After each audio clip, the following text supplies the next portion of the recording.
I spoke earlier to Rathin Roy, who is the director of the National Institute of Public Finance and Policy and also a member of the Prime Minister's Economic Council. And I began by asking him whether India is indeed headed into a slowdown.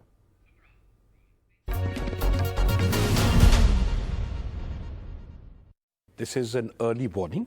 Okay. I've been saying for 2 years that we have a structural bipartisan problem. The economy since 1991 has been growing not on the basis of exports. They've come useful at times, Right. but on the basis of what the top 100 million of the Indian population want to consume. Right. And So it's that's what's called a consumption-driven It's economy, always- not an yeah. export-driven It's economy not like been an in the Southeast Asian Absolutely. countries. So let's get that out of the way, right? Right. So now the question is, whose consumption?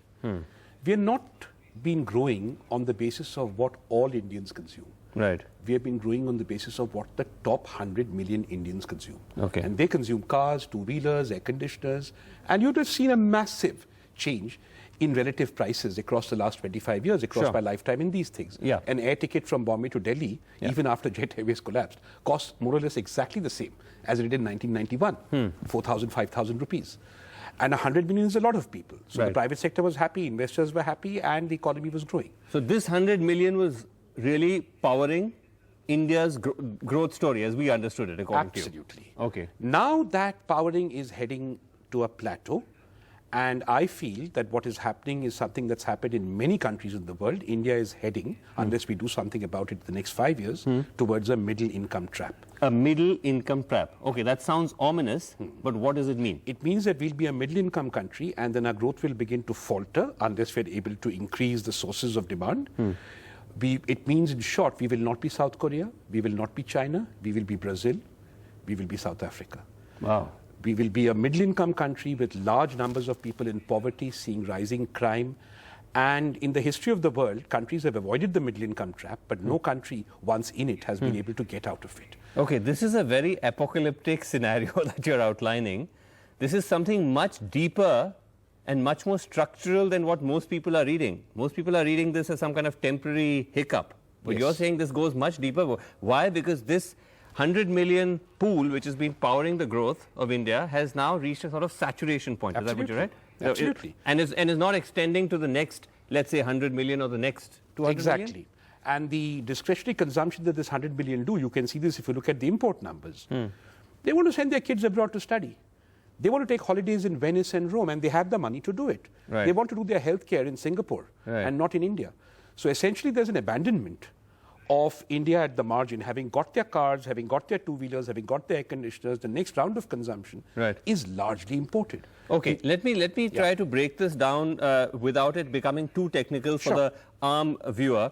Number one, the obvious question to ask, because we're talking in a kind of election context, you started off by saying this is a bipartisan problem. So you would not blame this on government A or B. You're saying this was a long time coming. So in that sense, It's been coming. no one is to blame or everyone is to blame. Exactly. Exactly.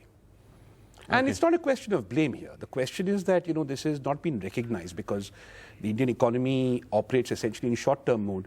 We have annual budgets. There's not been a credible Vision 2030 or a macroeconomic forecast of, where But this demand Rathin, is I going need to still ask you this because you are still a member of the Prime Minister's Economic Advisory Council, that the government rhetoric is, of course, very different, right? They're not saying any of this. They're saying that India is the fastest growing economy in the world. We're doing extremely well.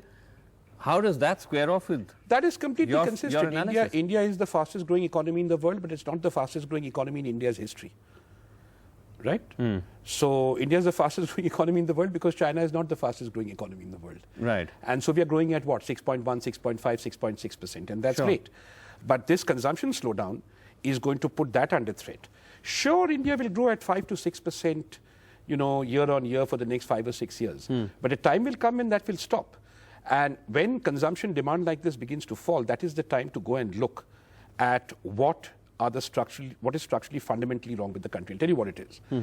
Forget poor and rich. There are 5 things that all Indians consume. Right. A nutritious meal, Right. clothing, Right. housing, health and education. How come these things are not indicators of the economy? How come when the Economic Times reports leading indicators, they're not talking about They stuff only that- look at ACs, fridges, cars, top scooters. 100 billion stuff. What about everything else? And so basically we have to come up with a way, and we made some progress, We have stopped talking about maximizing agricultural output. We're talking about doubling farmers' income. Right. We have stopped talking about, we're talking now about low-cost housing that is productive. Okay. But we need to find a way to provide these without subsidy at affordable prices. Okay, so you're making an important point. You're saying that even if it looks like we are growing at the moment, it's partly an illusion because it's a combination of a number of factors that the other big competitors are not growing fast enough.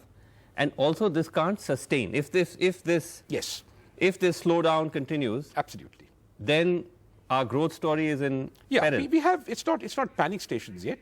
We have 5 to 10 years, but it is panic stations in this, there's urgency in the sense that to sort out these problems, we will have to start now and we will have to stay the course for 10 years. So trying to sort, when you say start now, how to fix this? I know we could sit here all night, but if you were to try to summarize it, okay, let me give you... What are the, so like what are the one or two I'll just take one things? thing up. Textiles. Take my shirt, right? Yeah. This shirt is worth 3,000 rupees. It's Marks and Spencer.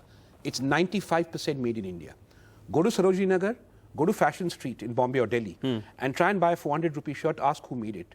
82% of those are made in Bangladesh and Vietnam. Okay. How come we can produce 3,000 rupee shirts and we can't produce 400 rupee shirts for all Indians? So how do we then, so how do we then become, let's say, a big textile powerhouse? So we of got countries? We got to ask why it is that we are uncompetitive with Bangladesh and Vietnam, and the answer you'll get is that these shirts are manufactured in South Gujarat and in Tirupur and places like that, where wages are much higher than Bangladesh or Vietnam. But why aren't they made in Bihar? Why aren't they made in UP? Why aren't they made in Chhattisgarh? No business wants to go there is the answer. No business wants to go there, but here's the interesting fact. A large part of the labor that produces these shirts that emigrates under terrible circumstances by long train journeys to places in the south and the west to make these shirts is from UP, Bihar, Bengal, Chhattisgarh, Orissa. So number one, your solution would be that what? That we need to start creating labor-intensive manufacturing hubs. We need to empower the people who already know know how to produce these things from these regions to go back to their regions and produce these things. Okay. There is no capacity problem. There's no training problem here. Number one. Yeah, number one. Number two, understand this is not rocket science. We know how to grow food. We know how to make clothing. We know how to make houses.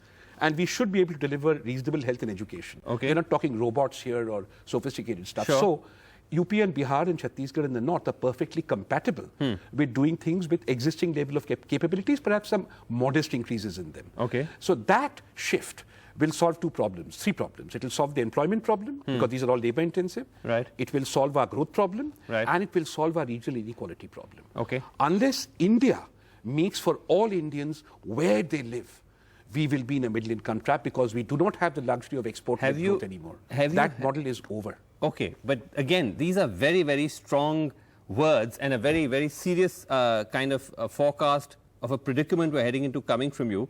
Have you had a chance to convey this to the government? Because you do have a platform to do that. I have written about it in the public domain. I have written about it in other official fora. Okay, but the Prime Minister's Economic Advisory Council, I mean, have you had a chance to talk to the Prime Minister fora, yes, I have himself? Raised it. I think there is an appreciation of that. There must be. These things don't work in cause and effect. Yeah. For instance, I'm very gratified to see that the emphasis on low-cost housing. I'm very gratified. I can't claim credit for it. I'm gratified to see that the accent in agriculture has moved. That there's a growing consensus. I think it's bipartisan to moving from doubling farmers' income. To moving from maximizing food output to doubling farmers' income. Agriculture must be a viable business. Ask yourself, why do farmers commit suicide? Equities traders have a volatile life. They don't commit suicide.